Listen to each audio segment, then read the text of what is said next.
નમસ્કાર 3 વાગ્યાના સમાચાર સાથે હું છું પૂજા। સમાચારની શરૂઆત પહેલા એક નજર હેડલાઇન્સ પર। પીએમ અને સીએમની વૈશ્વિક નેતાઓ તથા ઉદ્યોગપતિ સાથે વિસ્તૃત ચર્ચા। પીએમ નરેન્દ્ર મોદીના હસ્તે ગ્લોબલ ટ્રેડ શોનું ઉદ્ઘાટન।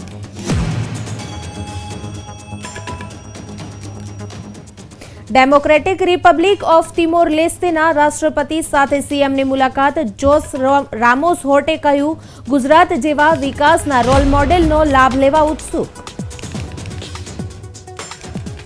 आज पीएम मोदीનું यूएईना राष्ट्रपति साथे रोड शो। रूट टूंकावायो। एरपोर्टથી इंदिरा ब्रिज सर्कल સુધી યોજાશે रोड शो।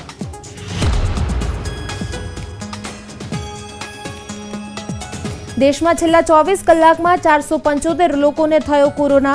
6ના મોત। મુંબઈમાં JN.1 વેરિયન્ટના 19 કેસ।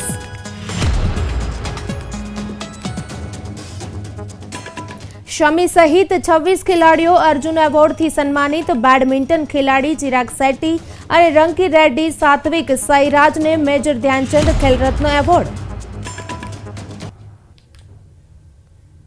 વિગતવાર સમાચારમાં સૌપ્રથમ વાત કરીએ વાઇબ્રન્ટ ગુજરાતની।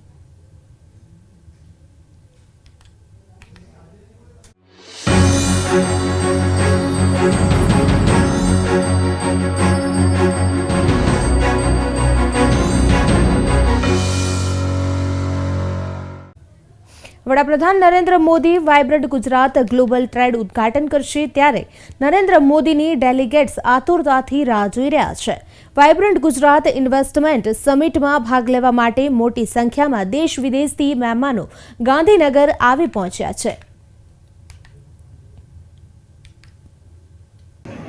ગાંધીનગર હેલીપેડ ખાતે વાઇબ્રન્ટ ગુજરાત ગ્લોબલ ટ્રેડ શોનું ઉદ્ઘાટન ખુદ વડાપ્રધાન નરેન્દ્ર મોદી કરવા આવી રહ્યા છે। ત્યારે ગાંધીનગરમાં વડાપ્રધાનની આ ટ્રેડ શો ખાતે આતુરતાથી રાહ જોવાઈ રહી છે અને હું આપને અહીંનો માહોલ બતાવવા માંગીશ કે દેશ વિદેશના ડેલિગેટ્સ અહીં હાલમાં આવી રહ્યા છે અને તેઓનું સ્વાગત કરવામાં આવી રહ્યું છે। દેશ વિદેશમાંથી ખૂબ જ મોટી સંખ્યામાં આ વખતે વાઇબ્રન્ટ ગુજરાત શોમાં આવી રહ્યા છે અને જો આ ગ્લોબલ ટ્રેડ શોની વાત કરવામાં આવે તો આ શોમાં વિવિધ દેશોના જે સ્ટોલ અંદર મૂકવામાં આવ્યા છે અને આ સ્ટોલમાં તે લોકોના વિવિધ દેશોના ઉદ્યોગો અને વિવિધ ઇન્ડસ્ટ્રીઓના જે ઉદ્યોગો છે તેની માહિતી આપવામાં આવી છે। તે ઉપરાંત આગામી ભવિષ્યમાં ટેકનોલોજી કેવા પ્રકારની આવશે, શું શું ઇનોવેશન આવશે તે પણ તેમાં માહિતી આપવામાં આવશે। તે ઉપરાંત આપ જોઈ રહ્યા છો કે વડાપ્રધાન અને વિદેશી ડેલિગેટ્સ માટે લાલ જાજર પાથરવામાં આવી છે અને આ લાલ જાજરમાં મહેમાનોનું પરંપરાગત રીતે સ્વાગત કરવામાં આવશે। તેથી કહી શકાય કે આ ગ્લોબલ ટ્રેડ શો વડાપ્રધાન નરેન્દ્ર મોદીનું આગમનની રાહ જોઈ રહ્યો છે અને ડેલિગેટ્સોમાં ખૂબ જ ઉત્સાહ છે। કેમેરા પર્સન નરેશભાઈ સાથે ચેતન બાંભણિયા, પ્રવેગ ન્યૂઝ, ગાંધીનગર। બુધવારથી શરૂ થઈ રહેલી વાઇબ્રન્ટ ગુજરાત સમિટ માટે ગાંધીનગર પહોંચેલા વડાપ્રધાન નરેન્દ્ર મોદી મંગળવારે ડીપી વર્લ્ડના સીઈઓ સુલતાન અહેમદ બિન સુલેમન સાથે બેઠક કરી હતી। આ વર્ષની સમિટ માટે 34 ભાગીદાર દેશો અને 16 ભાગીદાર સંગઠનો છે। વડાપ્રધાન નરેન્દ્ર મોદીએ મંગળવારે એપી મોલર માસ્કના સીઈઓ વિન્સેન્ટ ક્લાર્ક સાથે મુલાકાત કરી। આ સમિટ વૈશ્વિક સ્તરે સંબંધિત વિષયો જેમ કે ઉદ્યોગ, ટેકનોલોજી અને innovation, sustainable manufacturing, green hydrogen, electric mobility અને રિન્યુએબલ એનર્જી અને સસ્ટેનેબિલિટી તરફ સંક્રમણ જેવા વિષયો પર સેમિનાર અને પરિષદો સહિત વિવિધ કાર્યક્રમોનું આયોજન કરવામાં આવ્યું છે। વડાપ્રધાન નરેન્દ્ર મોદીએ આજે ગાંધીનગરમાં માઇક્રોન ટેક કંપનીના સીઈઓ સંજય મલ્હોત્રા સાથે બેઠક કરી। માઇક્રોન ટેક કંપની યુએસ સ્થિત ચીપ મેન્યુફેક્ચરિંગ જોઇન્ટ છે। કંપની દ્વારા ગુજરાતના સાણંદમાં ભારતની પ્રથમ સેમિકન્ડક્ટર એસેમ્બલી અને ટેસ્ટિંગ ફેસિલિટી વિકસાવવામાં આવી રહી છે, જેના માટે સરકાર તરફથી તમામ જરૂરી સમર્થન આપવામાં આવ્યું છે। કંપનીએ સાણંદ સેમિકન્ડક્ટર મેન્યુફેક્ચરિંગ માટે વૈશ્વિક હબ બનાવવાનો માર્ગ મોકળો કરવા માટે સહકારની માંગ કરી છે। મુખ્યમંત્રી ભૂપેન્દ્ર પટેલ સાથે જાપાનના ministry of economy trade and ઇન્ડસ્ટ્રીના ઇન્ટરનેશનલ અફેર્સના વાઇસ મિનિસ્ટર શ્રીયુત હોસાકા શિન સાથે મહાત્મા મંદિરમાં બેઠક યોજી હતી। વડાપ્રધાન નરેન્દ્ર મોદી દ્વારા આવતીકાલથી પ્રારંભ થનારી વાઇબ્રન્ટ ગુજરાત ગ્લોબલ સમિટની 10મી કડીમાં સહભાગી થવા તેઓ તેમના બિઝનેસ ડેલિગેશન સાથે ગુજરાત આવેલા છે। મુખ્યમંત્રીએ જાપાનમાં તાજેતરમાં આવેલા ભૂકંપે જે સ્થિતિ સર્જી છે તેમાંથી જાપાન ઝડપથી બેઠું થઈ રહ્યું છે તેની આ બેઠકની વાતચીત દરમિયાન સરાહના કરી હતી। મુખ્યમંત્રી ભૂપેન્દ્ર પટેલે વાઇબ્રન્ટ ગુજરાત ગ્લોબલ સમિટ 2024ના પાર્ટનર કન્ટ્રી તરીકે જોડાયેલા ડેમોક્રેટિક રિપબ્લિક તિમોર લેસ્તેના રાષ્ટ્રપતિ જોજે રામોઝોર્તા સાથે મહાત્મા મંદિરમાં બેઠક યોજી હતી। બેઠકમાં મુખ્યમંત્રીએ ડેમોક્રેટિક રિપબ્લિક ઓફ તિમોર લેસ્તેની ભાગીદારીથી ભારત ગુજરાત તિમોર લેસ્તેના સંબંધોને નવી ઊંચાઈ મળશે તેવી અપેક્ષા વ્યક્ત કરી। આ પ્રસંગે ડેમોક્રેટિક રિપબ્લિક તિમોર લેસ્તેના રાષ્ટ્રપતિએ ગુજરાત જેવા વિકાસના રોલ મોડેલ રાજ્યની ક્ષમતાઓનો લાભ મેળવવા માટે તેમનું રાષ્ટ્ર ઉત્સુક છે તેમ જણાવ્યું હતું। આ બેઠકમાં મુખ્ય સચિવ રાજકુમાર, મુખ્યમંત્રીના અગ્ર મુખ્ય સચિવ કે કૈલાસનાથન સહિતના વરિષ્ઠ અધિકારીઓ જોડાયા હતા। મુખ્યમંત્રી ભૂપેન્દ્ર પટેલ સાથે ડચ કંપની DSM ફર્મેની કંપનીના પ્રતિનિધિઓએ શુભેચ્છા મુલાકાત કરી। ફર્મેનીશ કંપનીના ભારતના પ્રેસિડેન્ટ રાહુલ જલાને મુખ્યમંત્રીને જણાવ્યું કે ભારતમાં company human nutrition animal textile પ્રોડક્ટ્સના ઉત્પાદનમાં કાર્યરત છે। તેમણે કંપનીના દહેજ સ્થિત પ્લાન્ટના ઓપરેશન માટે રાજ્ય સરકારના સંપૂર્ણ સહયોગ બદલ આભાર વ્યક્ત કર્યો હતો। તેમણે ગુજરાતની પ્રોએક્ટિવ પોલિસીઝના વખાણ કરતા કહ્યું કે રાજ્યમાં તેમની ક્ષમતાને વિસ્તારવા માટે ઉત્સુક છે।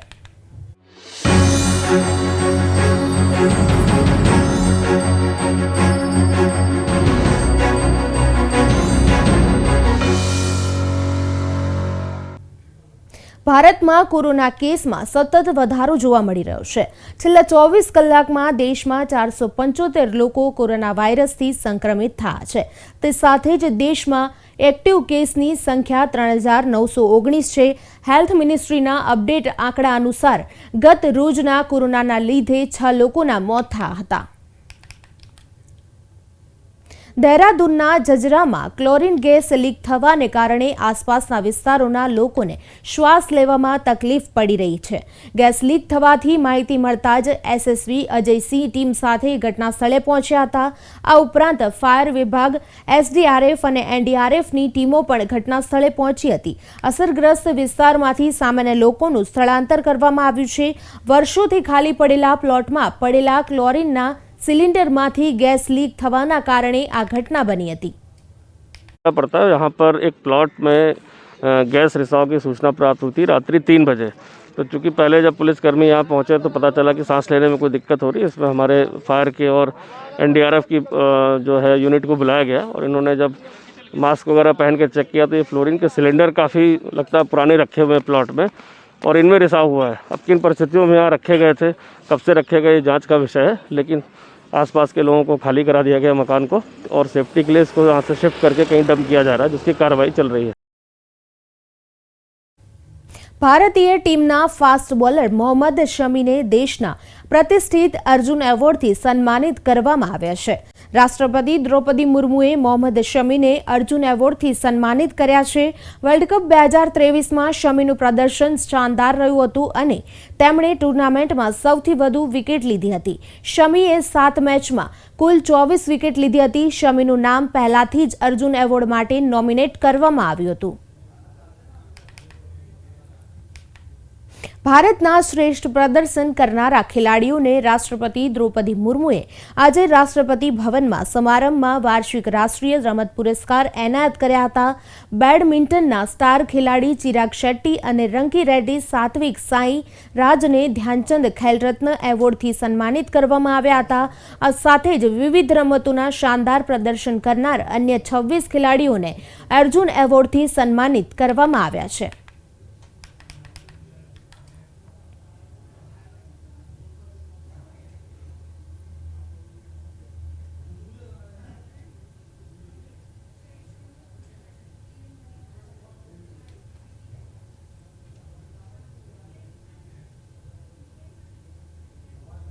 વાઇબ્રન્ટ સમિટ શોનું ઉદ્ઘાટન કરવામાં આવ્યું છે, તો પીએમ મોદી સીધા લાઈવ જોડાઈ ચૂક્યા છે, તો આપણે સીધા ત્યાં જઈશું.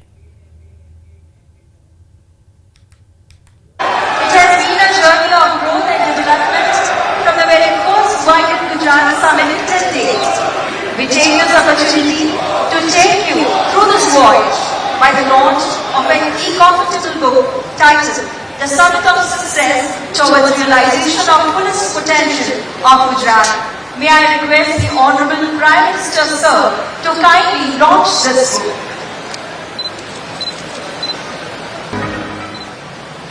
Thank you, sir.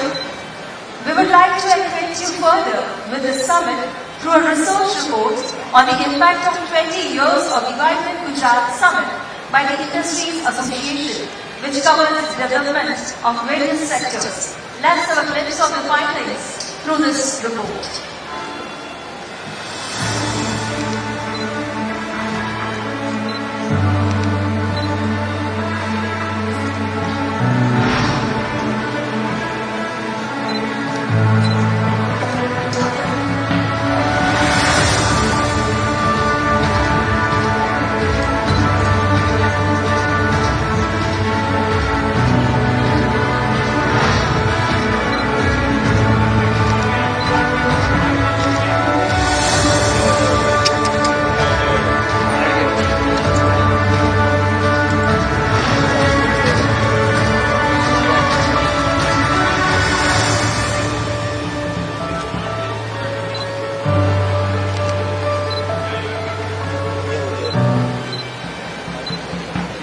Vibrant Gujarat 2024 also marks the first summit in America.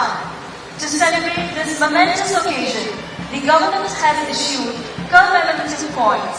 May I request the honorable dignitaries on the dais to kindly unveil the coins.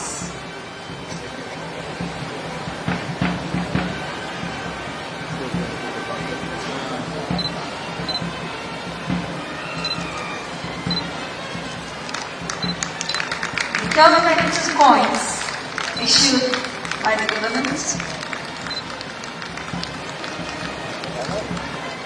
Thank you. Thank you, honorable dignitaries, for doing this honor. As the Vibrant Gujarat Global Summit completes 20 years, we celebrate this incredible milestone by unveiling commemorative stamps which capture the essence of 2 decades of success and growth. May I request the honorable dignitaries on the dais to kindly unveil these stamps.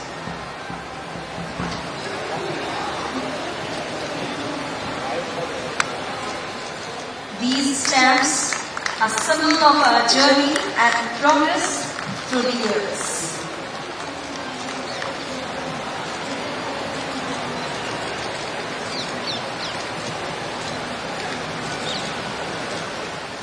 Thank you, sir. Thank you, honorable dignitaries. And now, we carry this journey further by inviting the Honorable Prime Minister of India, Shri Narendra Modi ji, and honorable dignitaries to formally inaugurate the Vibrant Gujarat Global Trade Show 2024.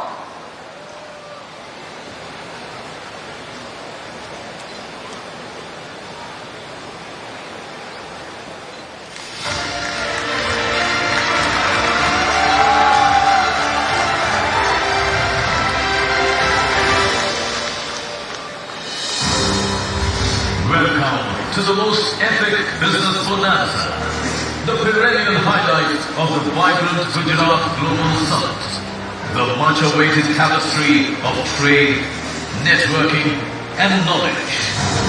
The mega Vibrant Gujarat Global Trade Show.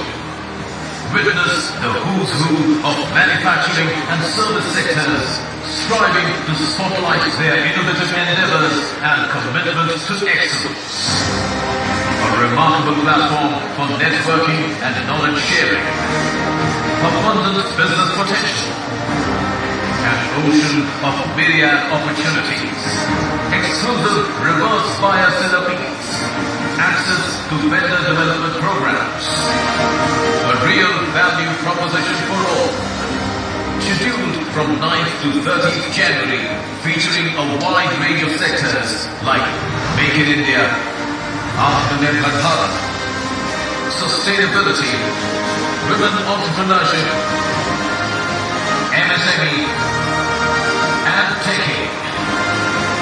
Experience, engage, and be a part of the vibrant Gujarat Global Trade Show 2024. Your gateway to the future. Let's do our bit in writing India's future together.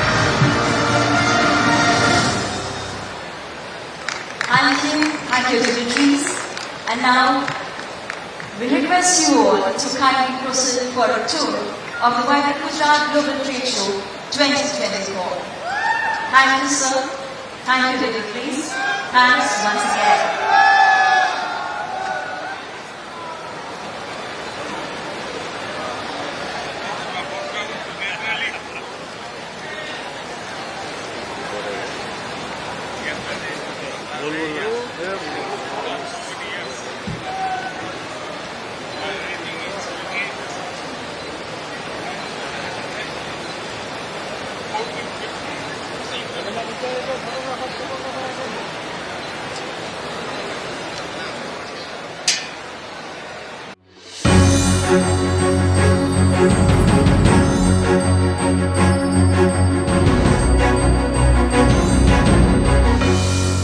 ઉત્તરાયણનું પર્વ નજીકમાં છે ત્યારે યુવાઓ ઉત્તરાયણના પર્વ પહેલા પતંગની મજા માણતા હોય છે, જેને લઈ ઘણીવાર અકસ્માતની ઘટનાઓ પણ બનતી રહે છે. જે અંગેની જાગૃતિ માટે અમદાવાદની મોનાર્ક યુનિવર્સિટીના વિદ્યાર્થીઓ આગળ આવ્યા છે. શહેરના 11 જેટલા મહત્વના સ્થળો ઉપર આ વિદ્યાર્થીઓએ અવેરનેસનું કામ હાથ ધરવામાં આવ્યું છે. તેઓ વાહન ચાલકોને ઊભા રાખી ગુલાબ આપી પતંગની દોરીથી સાવચેત કેવી રીતે રહી શકાય તે અંગે વિશેષ સલાહ સૂચન આપી રહ્યા છે. આજે મોનાર્ક યુનિવર્સિટી દ્વારા સ્ટેડિયમ ખાતે રોડ સેફ્ટી અવેરનેસ પ્રોગ્રામનું આયોજન કરવામાં આવ્યું છે, જેમાં ઉત્તરાયણ પર્વ નિમિત્તે બધાને વાહન ચાલક હોય એ હેલ્મેટ પહેરે, પછી દોરીના લીધે ઈજા થાય એ નુકસાન ના થાય એના માટે એમના દ્વારા એક પ્રોગ્રામ કરવામાં આવ્યો છે, જેની અંદર માસ્કનું વિતરણ કરવામાં આવે છે, જેના કારણે દોરીથી નુકસાન ના થાય અને રોડ સેફ્ટી રહે. દરેકે હેલ્મેટ પહેરવું જોઈએ, આની અંદર સીટ બેલ્ટ બાંધવું જોઈએ, દરેકે ટ્રાફિક નિયમનું અનુસરવા જોઈએ, જેના કારણથી ઉત્તરાયણ નિમિત્તે આપણને કોઈને નુકસાન ના થાય. અહીંયા સ્ટેડિયમ 5 રસ્તા ઉપર અમે મોનાર્ક યુનિવર્સિટી તરફથી રોડ સેફ્ટી અવેરનેસ કેમ્પેનનો કાર્યક્રમ હાથ ધર્યો હતો. આજે અમદાવાદમાં કુલ 11 ટ્રાફિક પોઈન્ટ અમે કવર કર્યા છે, જેમાં અમદાવાદ પૂર્વ તેમજ પશ્ચિમ વિસ્તારને અમે આવરી લીધા છે. આજનો આ કાર્યક્રમનો મુખ્ય હેતુ નાગરિકો ટ્રાફિકના નિયમોનું પાલન કરે, તેમજ આપણે સૌ જાણીએ છીએ કે ઉત્તરાયણ નજીક આવી રહી છે, તો જેથી જે પતંગની દોરી હોય એનાથી જે આપણા નાગરિકોનો જીવ બચી શકે તે માટે અમે એક લાઈફ સેવિંગ મફલર અમારા મોનાર્ક યુનિવર્સિટીના લોગો બ્રાન્ડિંગ સાથે અમે દરેક નાગરિકોને વિનામૂલ્યે આપ્યા છે. આ સાથે જ અમે અમારી ટીમમાં વિદ્યાર્થીઓ તેમજ એનસીસીના કેડેટ્સનો પણ સમાવેશ કરેલ છે, તેમજ અમદાવાદ ટ્રાફિક પોલીસનો પણ અમને ખૂબ જ સારો એવો સહયોગ મળેલ છે. આજે અમે ઉત્તરાયણની પહેલાં એક રોડ સેફ્ટી ઇવેન્ટનો કેમ્પેન કરી રહ્યા છીએ અમારી યુનિવર્સિટી તરફથી. જે કેમ્પેનની અંદર અમે લાસ્ટ યર બધાને તાર બાંધી આપ્યા હતા, જેનાથી દોરી એમને વાગે નહીં, અને આ વખત અમે આવો માસ્કનો ઇનિશિયેટિવ લીધો છે કે જેનાથી એ ઓલ સિઝનની અંદર આ માસ્ક પહેરી શકે. અને અમે જોડે જોડે જે લોકો ટ્રાફિક રૂલ્સને ફોલો કરે છે એમને ગુલાબનું ફૂલ આપીએ છીએ, અને જે લોકો ટ્રાફિક રૂલ્સ ફોલો નથી કરી રહ્યા તેમને ગુલાબનું ફૂલ તો આપીએ જ છે, પરંતુ જોડે જોડે આ માસ્ક પણ આપીએ છીએ, અને એવો એક મેસેજ આપીએ છીએ કે તમે રૂલ્સ ફોલો કરો, કેમ કે રૂલ્સ ફોલો કરવું એ બહુ ઇમ્પોર્ટન્ટ છે. હવે વાત કરીએ રામ મંદિર પ્રાણ પ્રતિષ્ઠા મહોત્સવની.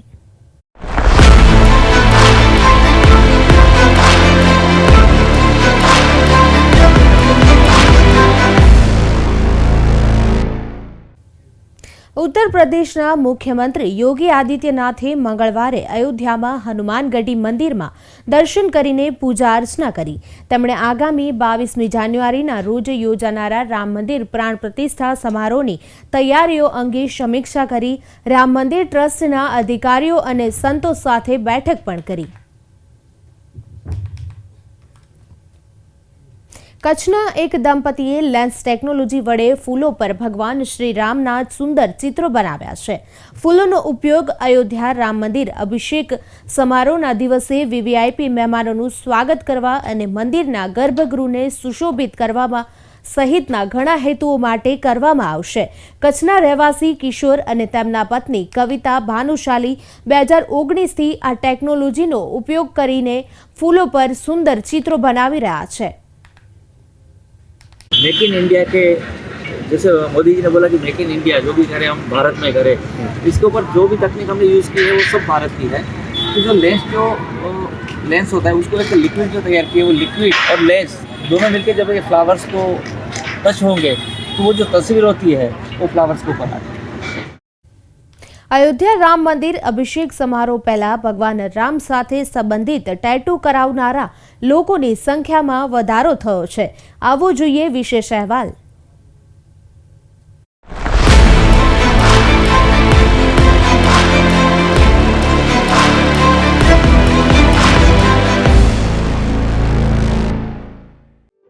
જેમ જેમ અયોધ્યામાં શ્રી રામલલ્લાના અભિષેક સમારોહની તારીખ નજીક આવી રહી છે ત્યારે દરેક વ્યક્તિ આ ઐતિહાસિક ક્ષણને પોતાની શૈલીમાં યાદગાર બનાવી રહ્યા છે. આગ્રાના ટેટુ આર્ટિસ્ટનું કહેવું છે કે આ દિવસોમાં ભગવાન રામ સાથે સંબંધિત ટેટુ કરાવવા માટે મોટી સંખ્યામાં લોકો તેમની પાસે આવી રહ્યા છે. सर मैं ये सोच के टैटू बना रहा हूँ. जैसे कि आप देख रहे हैं 22 तारीख को अयोध्या का वो होने वाला है, श्री राम जी का रुझान होने वाला है. उसकी खुशी में सर मैं जय श्री राम का टैटू बनाने आया हूँ और मुझे काफ़ी खुशी है सर जय श्री राम का टैटू बनाते हुए. और मैं अपने फ्रेंड को भी लेके आया हूँ उसी खुशी में, वो भी बना रहे हैं सर मेरे साथ. આગ્રામાં ટેટુ સ્ટુડિયો ચલાવતા શ્યામ રાજપૂતના જણાવ્યા અનુસાર પહેલા લોકોને ભગવાન શિવના ટેટૂઝ ખૂબ જ પસંદ હતા. હવે છેલ્લા કેટલાક અઠવાડિયાથી જય શ્રી રામ જેવા નારા સાથેના ટેટૂની માંગમાં નોંધપાત્ર વધારો થયો છે. अभी के टाइम पे ज़्यादातर जय श्री राम जी के टैटू चल रहे हैं, बहुत ही ज़्यादा ट्रेंडिंग में. और मैं पिछले एक हफ्ते से काफ़ी सारे टैटू बना रहा हूँ. अभी भी आप देख सकते हैं काफ़ी सारे, अभी भी 2 क्लाइंट मेरे बैठे हुए हैं, जय श्री राम जी के टैटू ही बन रहे हैं. દેશના અન્ય શહેરોના ટેટુ આર્ટિસ્ટનું પણ કહેવું છે કે ભગવાન રામને લગતા ટેટુ કરાવવાની સંખ્યામાં વધારો થયો છે. બ્યુરો રિપોર્ટ પ્રવેગ ટીવી. અયોધ્યામાં રામલલ્લાના પ્રાણ પ્રતિષ્ઠા સમારોહની સાથે સાથે અનેક ધાર્મિક સ્થળોનો પ્રવાસન સ્થળ તરીકે વિકાસ કરવામાં આવી રહ્યો છે. એવા જ એક સ્થળ સૂર્યકુંડનો પણ જીર્ણોદ્ધાર કરવામાં આવ્યો છે.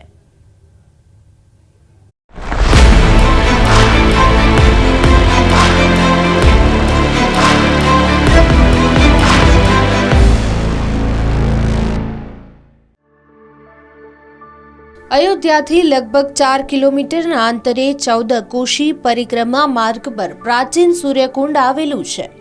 ગાઢથી ઘેરાયેલું વિશાળ સૂર્યકુંડ મુલાકાતીઓને મનમોહક દ્રશ્ય પ્રદાન કરે છે. અયોધ્યાના સૂર્યવંશી શાસકો દ્વારા આ કુંડ સૂર્ય ભગવાનને અંજલિ અર્પણ કરવા માટે બનાવવામાં આવ્યું હતું. રામ મંદિરના પ્રાણ પ્રતિષ્ઠા સમારોહ પહેલા સૂર્યકુંડના આસપાસના કોરિડોરનો પુનઃવિકાસ કરવામાં આવ્યો છે. इसमें बहुत सारे चेंजेस हुए हैं. फॉर इंस्टेंस आप देख सकती हैं यहाँ का इंफ्रास्ट्रक्चर कितना डेवलप हुआ है. यहाँ पे ग्रीनरी कैसी हो गई है, पहले ऐसा कुछ नहीं था. यहाँ पे मतलब टेम्पल्स सब रेनोवेट हुई हैं चीज़ें. यहाँ पे वॉशरूम्स एंड यहाँ पे दुनिया भर के लोग अब आना शुरू किए हैं. टूरिस्ट का डेवलपमेंट, यही सारी चीज़ें पहले से बहुत अच्छी हुई हैं. જીર્ણોદ્ધાર કરાયેલ પવિત્ર સૂર્યકુંડ ધાર્મિક મહત્વ ધરાવે છે. દેશના દરેક ખૂણામાંથી ભક્તો અહીં દર્શનાર્થે આવતા હોય છે. पहले था जैसे सफाई नहीं रहती थी उतना और बहुत मतलब गंदा रहता था. वहाँ जो नदी है सामने वो भी गंदा रहता था और इधर भी मतलब इतना अच्छा नहीं बना था. ये सब गार्डन वार्डन सब बन गया, अच्छा हो गया. अब सफाई भी रहती है जितने और गार्ड भी रहते हैं. वो मतलब ये सब पहले नहीं था इतना. अब सब आने जाने के लिए सब अच्छा हो गया है, सफाई हो गई. और दर्शन करने भी मतलब अभी पहले नियर जितने थे वहाँ के लोग आते थे, अभी दूर दूर से भी सब आ रहे हैं. तो ये हम लोगों के लिए अच्छा हुआ है. સૂર્યકુંડ અને પરિસરમાં આવેલા મંદિર સહિતના સ્થાપત્યનો પરંપરાગત અને પ્રાચીન સામગ્રીનો ઉપયોગ કરીને જૂની સંરચના અનુસાર જ જીર્ણોદ્ધાર કરવામાં આવ્યો છે. वहाँ पर जो पौराणिक सूर्य कुंड का मंदिर है, सूर्य कुंड के मंदिर का विकास, उसके जो उसकी भित्ति चित्र और जो उसका जो आर्किटेक्चर था, जिस हिसाब से वो पहले रहा होगा उसके अनुसार रिस्टोर किया जा चुका है। और वो चूना सुर्खी और मूंग की दाल और इस तरह की जो चीज़ें हैं जिनसे उनको होना चाहिए निर्माण, रिजुविनेशन, उस तरह से उसका कार्य किया गया है एक्सपर्ट्स के द्वारा। साथ ही पूरे कुंड में जहाँ पर वो पुराने तरह की जो संरचना थी उसका भी पुनर्विकसित उसको किया जा चुका है। सीढ़ियों पर और लाइटिंग का इंतजाम और जो उसका हॉर्टिकल्चरल डेवलपमेंट है वो भी उस हिसाब से किया गया है। ઉત્તર પ્રદેશ સરકારને આશા છે કે રામ મંદિરની મુલાકાતે આવતા યાત્રિકો સૂર્યકુંડની મુલાકાતે પણ આવશે અને સૂર્ય ભગવાનના આશીર્વાદ લઈને તેમનો ધાર્મિક પ્રવાસ પૂર્ણ કરશે। બ્યુરો રિપોર્ટ, પ્રવેગ ટીવી। હાલ સમાચારોમાં બસ આટલું જ। વધુ સમાચાર માટે જોતા રહો પ્રવેગ ટીવી। નમસ્કાર।